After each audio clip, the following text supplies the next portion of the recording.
யாருக்கு 2026 தமிழக மக்கள் வாக்களிக்கலாம் அப்படின்றது தான் நம்ம பேச போறோம். ஒரு பக்கம் பார்த்தா என்டிஏன்னு ஒரு கூட்டணி. இந்த கூட்டணியில தமிழ்நாடை பத்தி பேசலாமே. தமிழ்நாட்டில் இடம்பெற்றிருக்கும் கட்சி ஒருத்தர் சொல்றாங்க 2000 ரூபாய் தரேங்க. விவசாயிங்க, ரைட்டு. நானு விவசாயிங்க, ரைட்டு. அப்ப வேளாண் மசோதால ஏங்க கையெழுத்து போட்டீங்க? விவசாயியா இருந்தா கையெழுத்து போடுவாங்களாங்க அப்படின்ற கேள்வி வருது. 2000 ரூபாய் காசு கொடுப்போங்க. ஓகே. வேற 1000 ரூபாய் கொடுக்கவே முடியாதேங்க அப்படின்னு சொல்லி அவரு இன்னைக்கு 2000 ரூபாய் கொடுப்போங்க அப்படின்னு சொல்றாரு. மக்கள் அவர் சொல்றது எல்லாத்தையுமே கண்மூடித்தனமா நம்புவாங்கன்னு நினைச்சிட்டு இருக்காரு. என்ன சொல்றது அப்படின்னு தான் அதுக்கு அவரு அப்படி அவருடைய சிந்தனை அப்படி இருக்கு. மக்கள் நம்ம அன்னைக்கு ஒண்ணு பேசணும்னா அதை நம்புவாங்க, இன்னைக்கு நேர் எதிரா பேசினா அதையும் நம்புவாங்க. நம்ம தமிழக மக்கள் தானே அப்படின்னு அவர் நினைச்சிட்டாரு.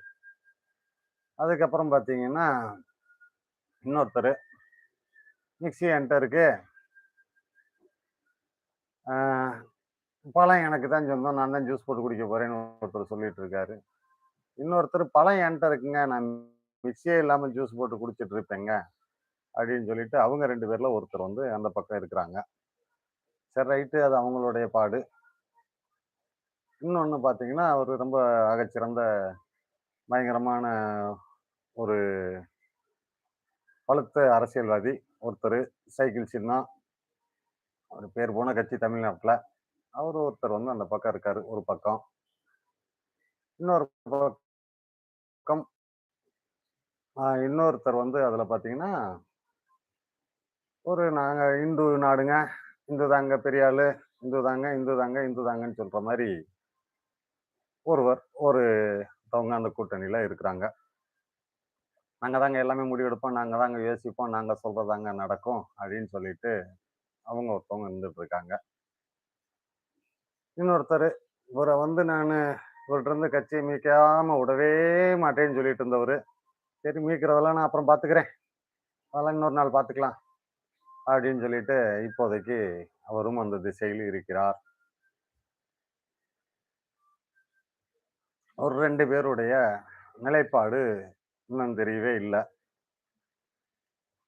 நம்ம கேப்டன் அவர்கள், அவங்க சகோதரி, அவங்களுடைய நிலைப்பாடு என்னன்னு தெரியல.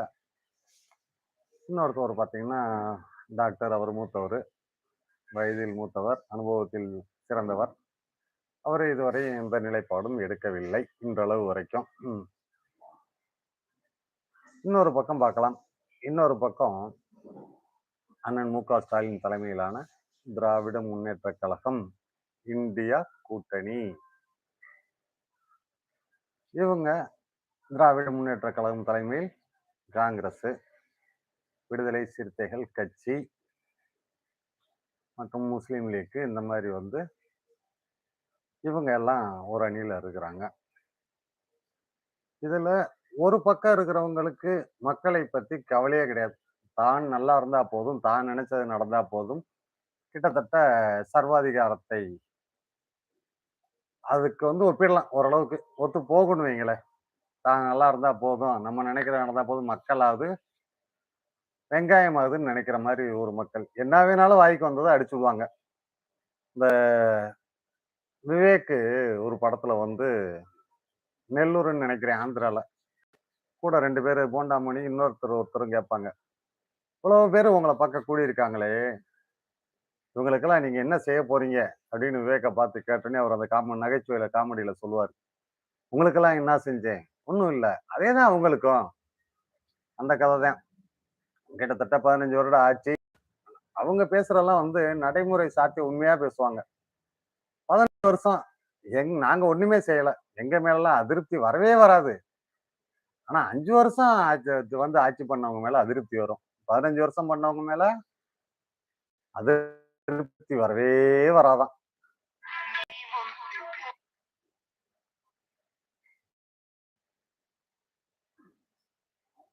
வரவே வராதான். 5 வருஷம் ஆட்சி பண்ணவங்க மேல அதிருப்தி வரும். நாங்க 15 வருஷம் இல்ல, எங்களுக்கு 150 வருஷம் ஆனாலும் அதிருப்தி வராது அப்படின்னு சொல்றவங்க, அதான் மக்கள் அப்படியே நம்பிருவாங்க. அவங்க மேலலாம் அதிருப்தி, அது இந்தியாக்குள்ள யாருக்குமே வந்து அவங்க மேல அதிருப்தியே இல்ல. தங்கத்தின் தங்கம், தங்கத்தோடைய தரம் கூட குறையும். அவங்களுடைய தரம் குறையவே குறையாதுன்னு சொல்ற அளவுக்கு ஒரு பயங்கரமானவங்க. ஆனா என்ன செஞ்சீங்கன்னு கேட்டா, புஷ் ஒன்றுமில்லை. என்ன செய்தீர்கள் மக்களுக்கு அப்படின்னு பார்த்தோம்னா, ஒண்ணும் கிடையாது. 15 வருஷத்துல. இந்தியாக்குள்ள இருக்க எல்லா மக்களுக்கும் அவங்க வந்து என்னெல்லாம் வந்து துன்பங்கள், துயரங்களை குடுத்தாங்கன்னு வேணா பட்டியலிடலாம். அவங்க செஞ்ச நல்ல விஷயத்த பட்டியலிடுறதுக்கு வாய்ப்பு கிடையாது. டெல்லி டெல்லி ஆளுமைய பத்தி சொல்லணும்னா அவ்வளவுதான். டெமோக்ரசி அருமையான விஷயம். அரசியல், சாசனம் எந்த ஜாதியினருக்கோ, மதத்தினருக்கோ யாருக்குமே வந்து ஒரு சார்புல எந்த சட்டங்களும் இந்தியாவில் இல்லை. ஜனநாயகம், அதுக்கு பேர் தான் ஜனநாயகம். எல்லாருக்குமே ஒரே நீதி, ஒரே நியாயம் தான். அது செல்வந்தராக இருந்தாலும் சரி, மதத்தில் வேறுபட்டவராக இருந்தாலும் சரி, அல்லது தெய்வ நம்பிக்கை இல்லாதவராக இருந்தாலும் சரி, எந்த மதத்தினராக இருந்தாலும் சரி, எந்த சாதியினராக இருந்தாலும் நீதி ஒன்றுதான். யாராக இருந்தாலும் அவங்களுக்கு நீதி அப்படின்றது ஒண்ணுதான். அதான் ஜனநாயக நாடு அப்படின்றது அர்த்தம். ஒரு காலத்துல வந்து இப்ப கடைசி எலெக்ஷன் வரைக்கும் சொல்லலாமே. கடைசி எலெக்ஷன் வரைக்கும் பார்த்தோம்னா, மக்கள் வாக்களிச்சு அதிருப்தி வந்து வெளிப்படுத்துனாங்கன்னா, அது பிரதிபலிச்சுச்சு. வர வர அதுவே காலக் கொடுமை அப்படின்னு கூட சொல்லலாம். மக்கள் வந்து வாக்களிக்கிறதுக்கு உண்டான ரிசல்ட் வருதான்றதே இப்பல்லாம் வந்து பெரிய சந்தேகமாயிடுச்சு.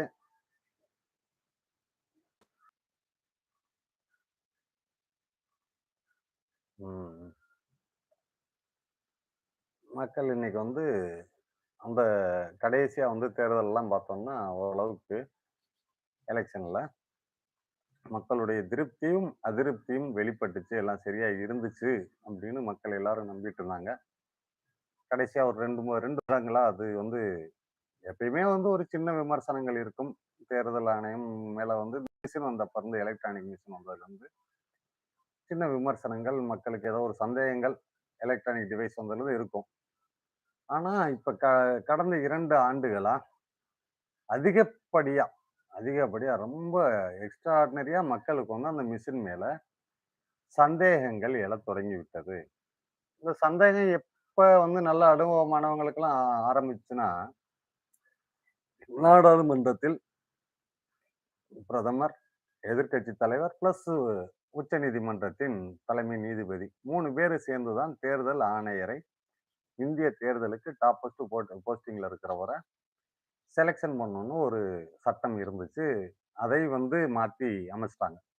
அந்த உச்சநீதிமன்ற நீதிபதியை கழட்டி விட்டுட்டு, இவங்களே ஆளும் அரசுல இருந்து 2 பேரு, பிரதமர் இன்னொருத்தவங்க, பிளஸ் எதிர்க்கட்சி தலைவரு, இவங்க சேர்ந்து எலெக்ஷன் கமிஷனர், இந்தியாவின் தேர்தல் தலைமை தேர்தல் அதிகாரியை இவங்களே யார வேணாலும் போட்டுக்கலாம்னு ஒரு சட்டத்தை வந்து திருத்தி ஒரு மசோதா நிறைவேத்தி, அவங்க அவங்க இஷ்டத்துக்கு வேணுன்றவங்கள போட ஆரம்பிச்சதுல இருந்து தான், மக்கள் போடுற ஓட்டு சரியா போய் சேருதா? நம்ம நினைக்கிற ரிசல்ட் தான் வருதா? மக்கள் போடுற வாக்கின் அடிப்படையில வந்து தான் உண்மையிலேயே வந்து வெற்றி, தோல்வி வந்து நடக்குதா? அப்படின்ற சந்தேகம் அதிகமா வந்து எல்லாருக்கும் ஏற்பட்டுருச்சு. இது கடைசியா 2 ஆண்டுகள்ல ரொம்ப அதிகம். இது கிட்டத்தட்ட பார்த்தீங்கன்னா, இது ஜனநாயகத்துக்கு ரொம்பவும் ஆபத்தான விஷயம்.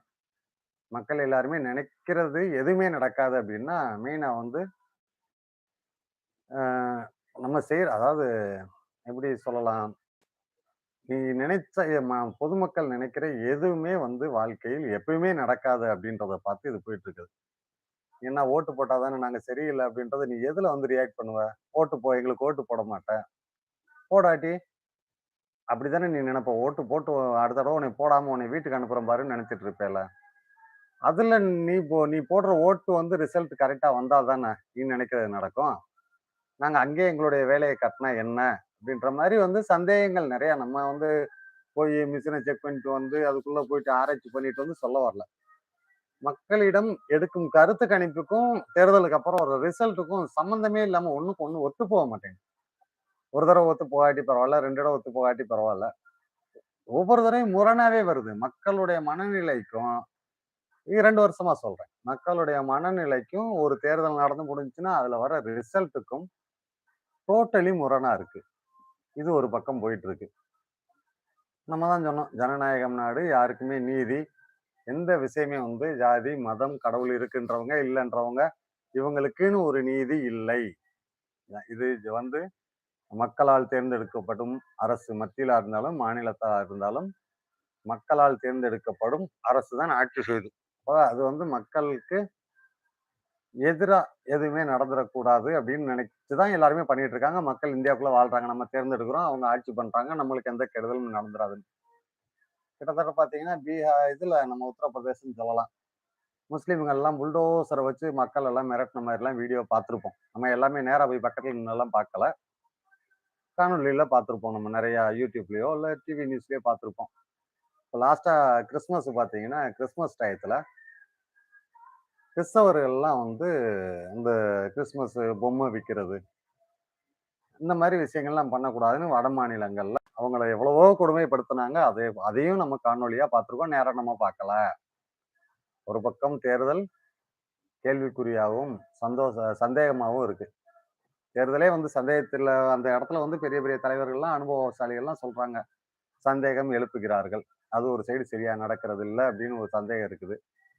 இன்னொரு பக்கம் மதத்தால் மத்த மத்த மதத்துல இருக்கிறவங்க நெறைய பேர் வந்து பாதிக்கப்படுறாங்கன்னு நம்ம காணொளி பார்க்கிறோம். இது டெமோக்ரசி கண்ட்ரில வந்து இது உண்மையிலேயே வந்து வருந்தத்தக்க விஷயம். இது வந்து யாரா இருந்தாலும் நீதி எல்லாருக்கும் ஒண்ணுதான். அதுல வந்து பாகுபாடு கிடையாது. அதுபோல அரசியலமைப்பு சட்டம் எல்லா ஜாதி, மதத்திற்கு அப்பாற்பட்டு எல்லாருக்கும் சமநிலையான அரசியலமைப்பு சட்டம் தான் நாட்டுல இருக்கிறது. அது ஒரு சார்பா வந்து ஒரு சார்புக்கு பாதகமாவும், ஒரு சார்புக்கு சாதகமாவும் செயல்பட்டு கொண்டிருக்கிறது அப்படின்ற மாரி ஒரு தோரணை கிட்டத்தட்ட வந்து உண்மைன்னு கூட சொல்ற அளவுக்கு நெறையா வந்து சான்றுகள் காணொளியில நம்ம பார்க்க முடியுது. நாடு வந்து இன்னைக்கு சூழ்நிலை மிகவும் மோசமா போயிட்டு இருக்கு. இது தமிழ்நாட்டை நோக்கி இப்ப தேர்தல் வந்துட்டு இருக்கு. தமிழ்நாட்டுல இப்ப நம்ம அதத்தான் சொல்ல வர்றோம். இப்ப முஸ்லீமை கொடுமைப்படுத்துறாங்க. புல்டோசர்லாம் எடுத்துட்டு போயின்னு காணொளி பார்த்துருக்கோம். கிறிஸ்தவர்களும் இந்த கிறிஸ்துமஸ் டயத்திலேயே நெறைய காணொளி வந்துச்சு. வட மாநிலங்கள்ல நெறைய கொடுமைப்படுத்துறாங்க அப்படின்னு. சிறுபான்மையினர் மிகவும் வந்து அவங்க எதுவுமே பண்ண முடியாத அளவுக்கு நெருக்கடிய குடுக்குறாங்க அப்படின்றது. தமிழ்நாடு அப்படி இல்ல. நம்ம இந்தியாக்குள்ள நெறையா வந்து நடக்கிறதெல்லாம் நம்ம பார்த்துருக்கோம். தமிழ்நாடு அப்படி அல்ல. இது பெரியார் மண், அண்ணாவால், டாக்டர் கலைஞரால், அண்ணன் மு.க. ஸ்டாலினால், ஜாதி மதத்திற்கு அப்பாற்பட்டு ஏழை எளிய மக்கள் எல்லாருமே வந்து நல்லா வந்து ஜாதி மதத்திற்கு அப்பாற்பட்டு ஒற்றுமையுடன் நல்லா வந்து வாழ்ந்துட்டு இருக்கிற ஒரு அருமையான மாநிலம். எல்லாருக்கும் படிப்பு, பெண்கள் வளர்ச்சி, பெண்களுக்கு வந்து பொருளாதாரம் எந்த விதத்துலலாம் அவங்களுக்கு வந்து ஏதோ ஒரு டெய்லரிங்கோ, ஏதோ ஒரு ஒரு சின்ன சின்ன விஷயங்கள் வந்து அவங்களுக்கு ஏதாவது கத்துக் குடுத்து, அல்லது ம ம மகளிர் சுய உதவிக் குழு மூலியமா பணம் குடுத்து, ஏதோ ஒண்ணு அவங்கள வந்து மகளிரின் வளர்ச்சிக்காக நெறைய திட்டங்கள், திராவிட முன்னேற்ற கழகம் கொண்டு வந்த திட்டங்கள், நெறைய திட்டங்கள் சொல்லலாம். பெண்கள் வந்து ஆண்கள் யாரா இருந்தாலும் ஏதோ ஒரு வேலைக்கு போறாங்க. அதுல மாற்று கருத்தே இல்ல. அவங்களுடைய கல்வி தகுதிக்கு தகுந்த மாரி ஏதோ ஒரு வேலைக்கு போறாங்க. அப்ப ஆண்கள்ன்றது அது ஆல்ரெடி அது பிக்ஸடு. அது அதுக்கு அப்பாற்பட்டு பெண்கள். அப்ப ஆண்கள் ஒரு வருமானம் கொண்டு வராங்க. அவங்க படிப்புக்கு தகுந்த மாரி. ஸோ பெண்களுக்கும் ஏதாவது ஒரு ஒரு நல்ல படிப்புக்கு என்னெல்லாம் தேவையோ அதெல்லாம் பண்ணி குடுத்து, இந்த படிப்பு வராம கொஞ்சம் ஏதாவது இது பண்றாங்களா? கஷ்டப்படுறாங்களா? படிப்பு வராதவங்களும் இருக்காங்களா? அவங்களுக்கு ஏதாவது பண்ணணும். ஒரு 10த் வரைக்கும் படிப்பு வந்துருச்சா? அவங்களுக்கு ஒரு டெய்லரிங்கு, பியூட்டிஷியன் கோர்ஸ் இப்படி ஏதாவது கோர்ஸ் வித்தியாசமா தமிழ்நாட்டுல தான் இருக்கு. கொண்டு வந்து பெண்களுக்கும் கொஞ்சம் வருமானம் வரும்போது, குடும்பம் வந்து வறுமையை நோக்கி குடும்பம் நடக்காது. வறுமை இல்லாம ஆண்கள் வந்து ரெகுலரா சம்பாதிக்கிற வருமானம் இருக்கு. பிளஸ் பெண்களும் முன்னேறும் பொழுது, ஒவ்வொரு குடும்பமும் செழிப்பா இருக்கும் அப்படின்றதுல திராவிட முன்னேற்றக் கழகம் ஆரம்பத்திலிருந்து இன்று வரை பெண்களுக்கு தேவைப்படும் சலுகைகள் நெறைய மகளிர் குழு, அதுபோல வந்து மகளிர் காவலர்கள், மகளிருக்கு தேவையான கல்வியில நெறைய அவங்களுக்குன்னு டிஃபரண்டான யூஸ் ஆகுற மாரி கோர்சஸ் இப்படியெல்லாம் திராவிட முன்னேற்றக் கழகம் தமிழ்நாட்டுல கொண்டு வந்து தமிழ்நாடு நல்லா வளர்ந்து கொண்டு இருக்கிறது. இப்போ நம்ம எதிர்பார்க்கிறது என்னன்னா, ஒரு அணியில வந்து மதவாதம் தான் அப்படின்றத ஏன்னா நம்ம அதான் சொல்றோம்ல, உத்தரப்பிரதேசத்துல பார்த்தீங்கன்னா, புல்டோசர கொண்டு போய் முஸ்லிம்கள் பயமுறுத்துறாங்க. கிறிஸ்தவர்கள் இந்த கிறிஸ்துமஸ் அப்போ பார்த்தோம்னா, கிறிஸ்தவர்கள்லாம் என்ன பாடுபட்டாங்க, நம்ம காணொளியில தான் பார்த்துருக்கோம். நம்மலாம் போய் பக்கத்துல உட்காந்து பார்த்தோம்லாம் அந்த மாதிரிலாம் சொல்ல வரல. இப்படியெல்லாம் இந்தியாக்குள்ள நடக்கும்போது, தமிழ்நாடு அதற்கு நேர் எதிரான மாநிலம். இங்க எல்லாருமே சகோதரத்துவமா இருக்கோம், ஒற்றுமையா இருக்கோம். திராவிட முன்னேற்றக் கழகம் எல்லாருக்கும் தேவைப்படுற எல்லா வளர்ச்சிக்கும் தேவையான விஷயங்கள செய்றாங்க. கல்வியில அ மாணவர்களுக்கு என்ன தேவையோ, முதலமைச்சர்லாம் ஒரு இதுல சொல்றாரு, நிகழ்ச்சியில பேசுறாரு. "படிங்க, உங்களுக்கு என்ன வேணும் நான் செய்றேன். படிங்கம்மா, எல்லாருமே நல்லா படிங்க. ஆண், பெண் எல்லாருமே வந்து நல்லா படிங்க. வெளிநாடு போய் படிக்கணுமா? அரசு பணத்த செலவா ஏத்துக்கிறோம்." அப்படின்னு சொல்லிட்டு எவ்வளவோ கோர்சஸ் கொண்டு வந்து தமிழ்நாட்டுக்குள்ள கல்வி வளர்ச்சி பயங்கரமா வந்து அடுத்தடுத்து இன்னும் எக்ஸ்ட்ராடினரியா இப்போ பார்த்தீங்கன்னா 10 வருஷத்துக்கு முன்னாடி கூட இப்ப இப்ப வந்து கல்வி ரொம்ப வந்து நெறையா வந்து அப்டேட்டட் கோர்ஸ் நெறையா வந்துருச்சு. மக்கள் எப்படியாவது தமிழ்நாட்டுல இருக்கிறவன் வளர்ச்சி பாதையில தான் செல்லணும். அப்படின்றதுல வந்து திராவிட முன்னேற்றக் கழகம், அண்ணன் மு.க. ஸ்டாலின் தலைமையிலான திராவிட முன்னேற்றக் கழகம் நெறையா கோர்சஸ் எல்லாம் இப்பல்லாம் இது பண்ணியிருக்காங்க. மாநிலம் வளர்ச்சி பாதையில் போயிட்டு இருக்கு. ஒரு சைடு அண்ணா திராவிட முன்னேற்றக் கழகம், பாரதிய ஜனதா கட்சி, அன்புமணி அவர்கள், ஆ 3 பேருன்னு வச்சுக்கலாம். வேற மத்தவங்கலாம் விட்டுறலாம். சரிங்களா? அதுக்கப்புறம் இவரு டிடிவி இப்ப அங்க இணைஞ்சிருக்காருன்னு நெனைக்கிறேன்.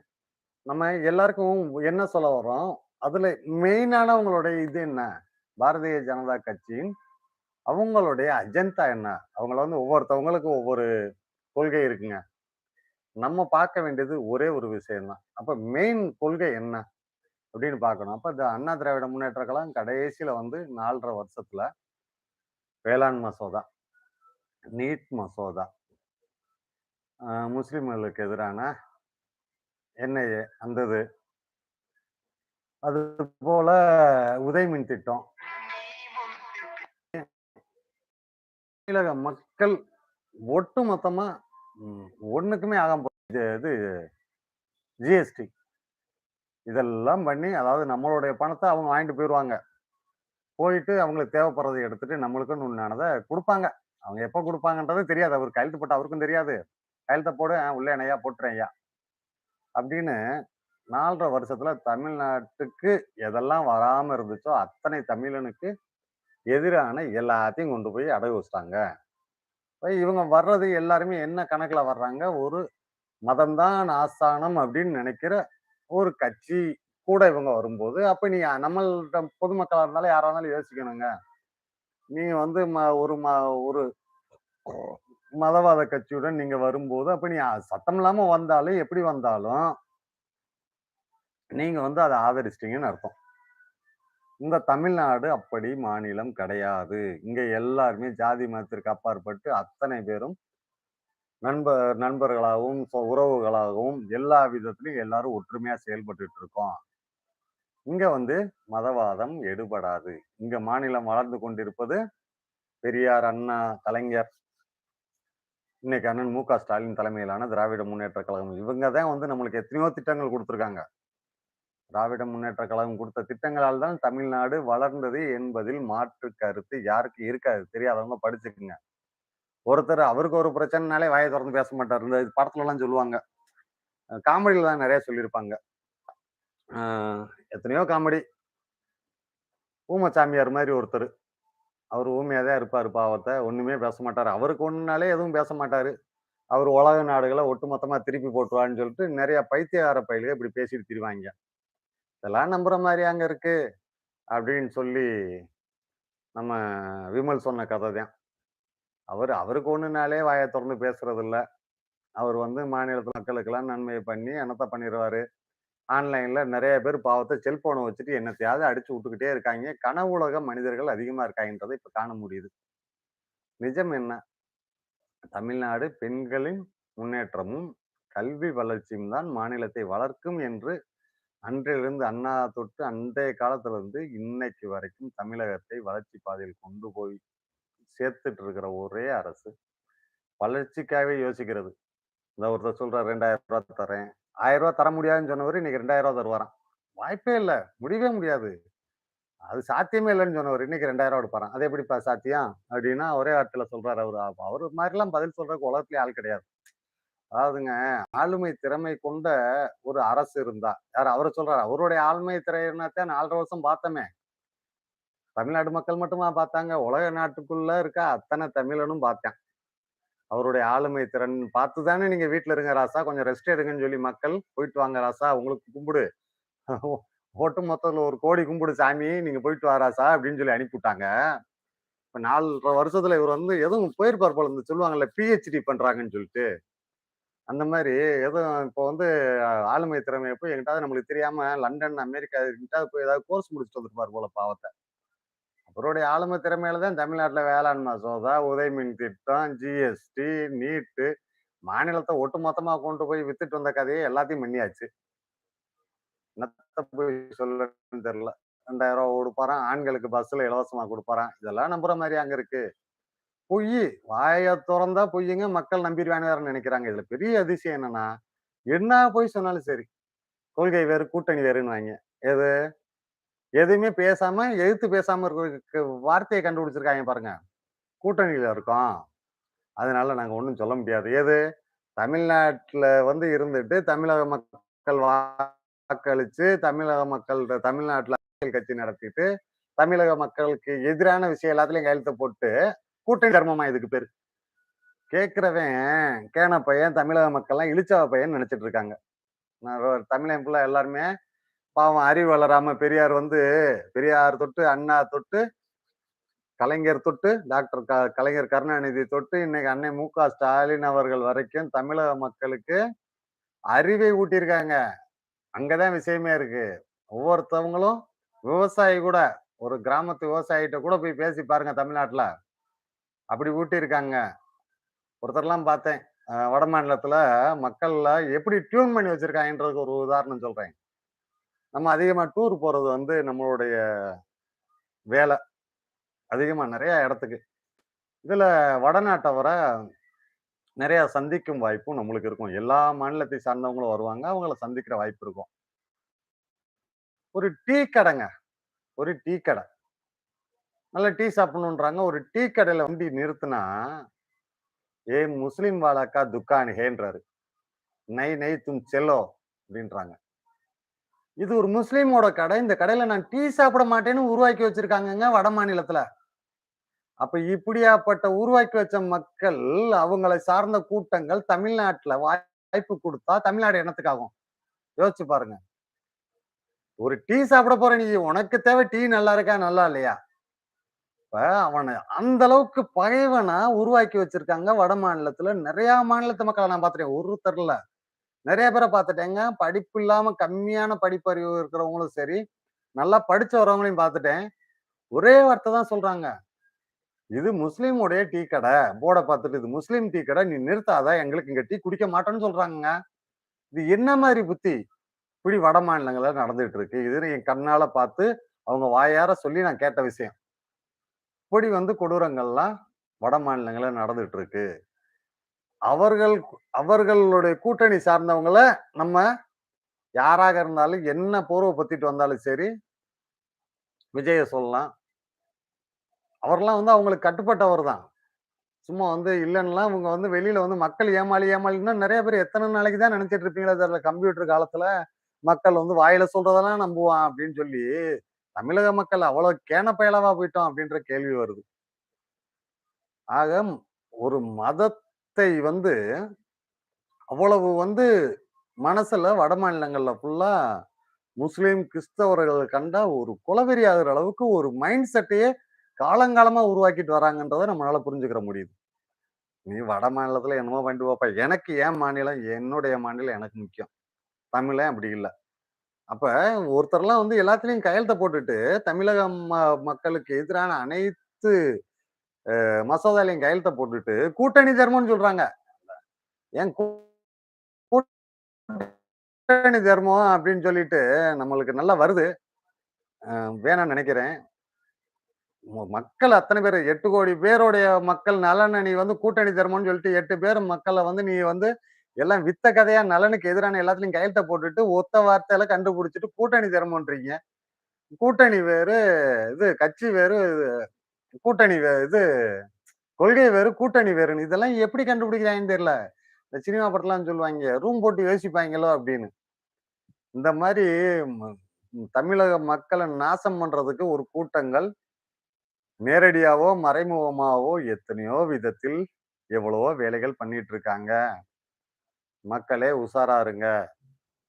நீ வந்து அப்ப அ டெல்லி கட்சியுடன் உறவு வச்சிருக்கிற, ஆளும் அரசுடன் உறவு வச்சிருக்க எல்லாருமே வந்து அத நீ ஏத்துக்கிட்டேன்னு அர்த்தம். அப்ப மதவாதத்தை நீங்க ஏத்துக்கிறீங்க. ஒருத்தன்லாம் மனசாட்சி இல்லாம பேசுறாங்க. அவன் நொண்ண இந்த கட்சியில இணையவே மாட்டாராம். இந்த கட்சியில போஸ்டிங் வாங்க மாட்டாராம். அவரு இருக்கிறது ஒரு அமைப்புல. அதாவது மதவாத ஒரு அமைப்புல இருக்கிறவரு, திராவிட கட்சிக்கு சார்பா பேசுவாராம். இவங்ககிட்ட திராவிடன்னு என்னான்னே தெரியாம இன்னும் திராவிட கட்சின்னு சொல்லிட்டு இருக்காய்ங்க. ஒரு கட்சி குரூப்ஸ். அதான் சொன்னேன்ல 2000 தர்றேன்.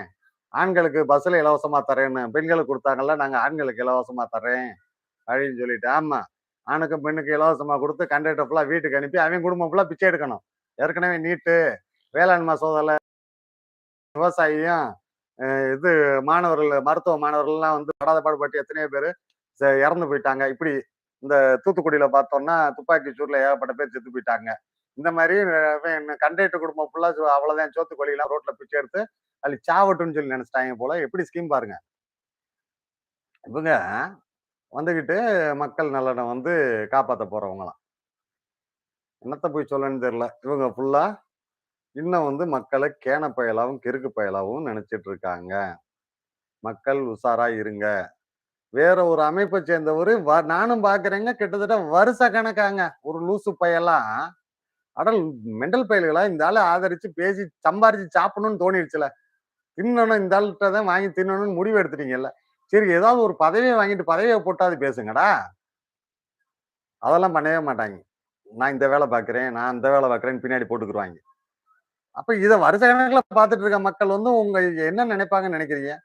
சரி வருஷ கணக்குல ஒருத்தனுக்கு வேலை பார்க்குற. அங்க என்னத்தையாவது ஒரு கருமத்த ஒரு டம்மியா கூட ஒரு ஏதாவது போஸ்டிங்க போட்டு வாங்கிட்டு போக வேண்டியதானே! இல்ல, இல்ல இது டம்மி பீஸு அப்படின்றது இதுக்கு என்னன்னா, போஸ்டிங் வாங்குற அளவுக்கு அவைங்க இருந்தா தானங்க நாள பின்ன அவைங்களே ஒண்ணுக்கு ஆகாம போறாய்ங்க. சும்மா கூறதுக்கு காசு குடுக்குறாய்ங்களா, கூவிட்டு போவோன்னு ஒரு சிலர் திரியிறான். இப்படிலாம் ஈனப்பிறவி எல்லா பயிலுமே வந்து நம்ம இத சொல்லலாம். அ ஸ்ரீலங்கால கர்ணான்னு ஒருத்தன். அதுபோல பார்த்தீங்கன்னா, நம்ம வீரபாண்டிய கட்டபொம்மன் கூட இருந்த எட்டப்பன்னு ஒருத்தன். மகாபாரதத்துல சகுனின்னு இப்படி கொள்ள பேர் திரியான். தமிழ்நாட்டுல இருக்கிறவன ஃபுல்லா, இவன் மட்டும் நல்லா இருந்தா போதும். மக்கள் நாசமா போகட்டும் அப்படின்னு நினைக்கிறவன் கொள்ள பேர் இப்ப வேலை பார்த்துட்டு இருக்கான். நம்ம வரலாற்றை திரும்பி படிச்சோம்னா, திராவிட முன்னேற்ற கழகம் கொடுத்த ஒவ்வொரு திட்டங்களும், காப்பீட்டு திட்டம், கலைஞர் காப்பீட்டு திட்டம்னு அறிமுகப்படுத்துனாங்க. இப்போ லேப்டாப் குடுத்துருக்காங்க. அதுபோக எல்லா திட்டங்களுமே பார்த்தீங்கன்னா, கல்வி இப்போ 10 முடிச்சுட்டாங்கன்னா, அவங்களுக்கு ஒரு ரூ. 1000 மாணவர்களுக்கு ஏதோ ஒண்ணு புக்கு, ஏதோ ஒரு செலவுக்கு எல்லாமே அரசு குடுத்துரும். சரி ஏதோ ஒரு செலவுக்கு மாசம், மாசம். 12 முடிக்கிறாங்க, டிகிரி போறாங்க, ஃபாரின்ல படிக்க போறாங்க. எல்லாத்துக்குமே எல்லா வசதி நூலகம். ஒவ்வொரு இடத்துலயுமே வந்து பார்த்தீங்கன்னா, மாவட்டத்துல பெரிய, பெரிய நூலகம் மாணவர்கள் படிக்கிறதுக்கு. அவங்களுக்கு இன்னும் எவ்வளவோ சொல்லலாம். ஆர்ட்ஸ் காலேஜ் இங்க எல்லாத்துலயுமே அப்டேட்டட் கோர்ஸ். புதுசு புதுசா புதுமையான கோர்ஸ்கள் நெறையா இது பண்ணி, பெண்களின் வளர்ச்சி, கல்வி வளர்ச்சி. இது 2 தான் பேஸ். ஜாதி மதத்திற்கு அப்பாற்பட்டு எதுவுமே இங்க மதவாதத்துக்கு வேலை இல்ல. சாதியவாதத்திற்கும் தமிழ்நாட்டில் வேலை கிடையாது. திராவிட முன்னேற்ற கழகம் என்பது அப்படி வந்து மக்கள வந்து வழி நடத்தி அருமையா வளர்ச்சியில கொண்டு போயிட்டு இருக்கு. நெறைய தமிழ்நாட்டை நோக்கி பாதிப்புகள் வந்துட்டு இருக்கு. மக்களே உஷாரா இருங்க. நெறைய பேர் வந்து டெல்லியில் மதவாதம் தான் எங்களுடைய அஜெண்டான்னு அவங்க சொல்றாங்க. அவங்க ஒவ்வொருத்தவங்களுக்கும் ஒவ்வொரு கொள்கை இருக்கும். அதுல தவறே கிடையாது. அவங்கவங்க கொள்கையே முக்கியம்னுவாங்க. ஆனால் தமிழனுக்கு எந்த கொள்கையை சொல்றவங்க முக்கியம்னு நம்ம யோசிக்கணும். அவங்க கூட கூட்டணி சேர்ந்தவங்க ஃபுல்லா எல்லா பேரும் கூட்டணி அது இதுன்னு இருப்பாய்ங்க. எல்லாரையும் பார்த்துக்குங்க. மக்களை ஏற்கனவே வந்து ஒரு 4 1/2 வருஷத்துல முக்கால்வாசி 90% வந்து பாண்ட் போட்டு வித்துட்டாய்ங்க. ஒரு 10% தான் வந்து இருக்கு. அந்த 10%ல இருந்து 100% காப்பாத்த அண்ணன் மு.க. ஸ்டாலின் தலைமையிலான திராவிட முன்னேற்ற கழகம், மக்களை தேடி மருத்துவம், இல்லம் தேடி கல்வி, இது அதுக்கு பேர் என்னது? அ வயசானவங்களுக்கு ரேஷன். வயசானவங்க இருந்தா வீட்டுக்கே ரேஷன் வந்து தேடி வந்து குடுத்துருவாங்க. அலைய தேவையில்ல. மகளிருக்கு உரிமை தொகை. அதுபோக மகளிருக்கு பேருந்து. மகளிருக்கு கொஞ்சம் சம்பளம் வெளியில ஜென்ஸ கம்பேர் பண்ணும்போது, லேடீஸ்க்கு கொஞ்சம் சம்பள வித்தியாசங்கள் கம்மியா தான் இருக்கு. ஸோ அவங்களுக்கு பஸ் காச மிச்சப்படுத்தினா எதுக்கோ உதவும். அப்படின்னு சொல்லிட்டு யோசிச்சு, யோசிச்சு மக்களுக்கு பயன்படுற மாரி யோசிச்சு, யோசிச்சு அண்ணா தொட்டு இன்று வரை மக்கள் வளர்ச்சிக்கு எல்லாமே அடித்தட்டுல இருந்து எல்லாருமே நல்லா வளர்ச்சி அடையணும். எல்லாருடைய பிள்ளையும் நல்லா படிக்கணும், நல்லா முன்னேறணும், மாநிலம் வளர்ந்த மாநிலம் தமிழ்நாடுன்னு ஏதோ சொல்லிட்டு இருக்கோம். சும்மாவா வந்துச்சு? திராவிட முன்னேற்ற கழகத்தின் ஒவ்வொரு திட்டங்களும் தமிழகத்த வளர்த்துச்சு. இத வந்து யாருக்குமே தெரியாதவங்க தெரிஞ்சுக்கங்க. வரலாற்றை படியுங்கள். தமிழ்நாட்டுல எல்லாமே இடஒதுக்கீடு. இவ்வளவு விஷயங்கள் சொல்லலாம். நம்ம வந்து தமிழகத்திற்கு வட மாநிலத்த பத்தி நம்ம பேச வரல. என்னமோ அநியாயம் நடந்துட்டு போகுது, அக்கிரமம் நடந்துட்டு போகுது. அது 2வது. எனக்கு என்னுடைய தாய் மாநிலம் முக்கியம். அவ்வளவுதான் நம்ம சொல்ல வர்றது. அ இந்தியாவில் வளர்ந்த மாநிலம் தமிழ்நாடுன்னு எப்படி வந்துச்சு? திராவிட முன்னேற்ற கழகத்தின் மதச்சார்பற்ற சிந்தனைகளும், செயல்களும் தான். இங்க வந்து மத பாகுபாடோ, சாதிய பாகுபாடோ எதுவுமே கிடையாது. உனக்கு புடிச்ச சாமிய கும்பிட்டுக்கோ.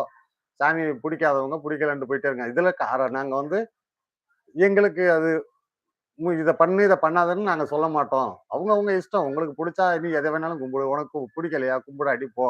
அவ்வளோதான். இதுதான் வந்து மதச்சார்பற்ற அரசுன்னு சொல்லலாம். இந்தியாவில் மதச்சார்பற்ற அரசு கண் முன்னாடி நம்ம மாநிலம் தான் முக்கியம். இன்றைய நிலைமையில வந்து திராவிட முன்னேற்ற கழகம் தமிழகத்தை வளர்த்து வளர்ச்சி பாதையில் கொண்டு போயிட்டு இருக்கு. எல்லா மக்களும் கிட்டத்தட்ட வந்து இன்னைக்கு அதான்னு சொல்லியிருந்தேன். போன தேர்தல் வரைக்கும் 2 வருஷத்துக்கு முன்னாடி வரைக்கும் எல்லா தேர்தலும் மக்கள் நினைத்த மாரி ஆதரவும் சரி, யாரு வேணும்னு நெனைச்சாங்களோ அதெல்லாம் வந்து தேர்தல்ல பிரதிபலிச்சு. இப்ப அதுவே கேள்விக்குறியா இருக்கிற சூழ்நிலையில மக்கள் எல்லாரும் ஒன்றிணைவோம். அண்ணன் மு.க. ஸ்டாலின் தலைமையிலான திராவிட முன்னேற்ற கழகத்திற்கு ஒண்ணா இங்க மதவாதத்துக்கும் வேலை இல்ல. மதவாதம்ன்ட்டு வருவாங்க. உள்ள இந்த மதம் தான் பெருசுன்ட்டு வருவாங்க. ஒவ்வொரு மதத்துக்கா பிரச்சனை வரும். அடுத்து ஜாதி வந்து அவன் குல தொழிலுக்கு போ. நீ வந்து இன்னார் மையம் எதுக்கு இத படிக்க வர்ற? நீ அந்த தொழிலுக்கு போ. அப்படின்ற மாரிலாம் கொண்டு வருவாங்க. இந்த மாரிலாம் தமிழகம் வந்து இந்தியாலயே வளர்ந்த மாநிலமா இருக்க தமிழகம் நாசம் பண்றதுக்கு எவ்வளவோ பேர் வேலை பார்க்குறாங்க. எந்த கலர் சாயம் பூசிட்டு வந்தாலும் மக்கள் உஷாரா இருங்க. திராவிட முன்னேற்ற கழகம் அண்ணன் மு.க. ஸ்டாலின் தலைமையிலான திராவிட முன்னேற்ற கழகத்தில் எல்லாரும் வந்து நம்ம இணைஞ்ச மாரி தான். எல்லாரும் திராவிட முன்னேற்ற கழகத்திற்கு ஒட்டுமொத்தமா எல்லாரும் வாக்களிப்போம். மீண்டும் தமிழகம் இன்னும் பல பல நல்ல திட்டங்களை பெற்று, பல பல நல்ல வளர்ச்சி பாதையை நோக்கி நல்லா வளர்ந்து போவோம். எல்லாரும் அண்ணன் மு.க. ஸ்டாலின் தலைமையிலான திராவிட முன்னேற்ற கழகத்தை ஆதரிப்பதுதான் மாநில வளர்ச்சிக்கு நல்லது. ஒவ்வொரு குடும்பத்திற்கும் நல்லது என்பது என் கருத்து. அதுபோக பார்த்தீங்கன்னா, நம்ம எப்பயும் 2 விஷயம் சொல்லுவோம். 4 பேருக்கு நல்லது பண்ணா பண்ணணும். பொதுவா வந்து நீங்க என்ன நிலைமையில இருந்தாலும் சரி, உங்களுக்கு கீழ இருக்கிறவங்களுக்கு உங்கனால முடிந்த ஏதாவது ஒரு உதவி பண்ணுங்கள். காசு, பணம் தான் உதவின்றதுல இல்ல. அதுக்கு அப்பாற்பட்ட எவ்வளவோ விஷயங்கள் இருக்கு. ஏதாவது ஒரு ரூபத்தில் உதவி பண்ணுங்க. தர்மம் தலைகாக்கும். நீங்க பண்ணும் தர்மம் கடவுள் வந்து உங்கள காப்பாத்துறாரோ இல்லையோ, நீங்கள் செய்யும் தர்மம் உங்களுடைய கஷ்டங்கள்லேருந்து தீர்த்து, உங்களுக்கு எந்த ஒரு இன்னல்கள் வந்தாலும் அதிலிருந்து நீங்க செய்யும் தர்மம் தான் உங்கள காக்கும். கடவுள் காக்குறாரா இல்லையான்றதெல்லாம் இல்ல. அது நம்மளுக்கு தெரியாது. அதுக்கு அந்த சாப்டரே விட்டுருவோம். நீ தர்மம் செய் நிச்சயமா உன்னுடைய கஷ்டங்கள்லாம் போகும். உன்னால முடிந்த வரைக்கும் நீங்க என்ன ரேங்க்ல இருந்தாலும் சரி, உங்களுக்கு கீழ இருக்கிறவங்களுக்கு ஏதாவது உதவி பண்ணுங்கள். 2வது நம்ம சொல்லுவோம் எப்பயுமே, டயத்துக்கு சாப்பிடுங்க, டயத்துக்கு தூங்குங்க. ஏன் அப்டின்னா, டயத்துக்கு சாப்பிட்டு டயத்துக்கு தூங்கலன்னா, டயத்துக்கு சாப்பிடாட்டி, டயத்துக்கு தூங்காட்டி, உடல் வந்து பலவீனம் அடையும். பலவீனம் அடைஞ்சா நோய் எதிர்ப்பு சக்தி குறையும். நோய் எதிர்ப்பு சக்தி குறைந்தால் ஈஸியா உங்களுக்கு எந்த டிசீஸா இருந்தாலும் வந்துகிட்டே இருக்கும். இயல்பு வாழ்க்கை பாதிக்கும். அதனால டயத்துக்கு சாப்பிடுங்க, டயத்துக்கு தூங்குங்க. மீண்டும் இன்னொரு காணொளியில் சந்திப்போம். உங்களிடமிருந்து விடைபெறுவது மதுரை கிருஷ்ணா. நன்றி நண்பர்களே! ஆதரிப்போம் அண்ணன் மு.க. ஸ்டாலின் தலைமையிலான திராவிட முன்னேற்றக் கழகத்தை. நன்றி.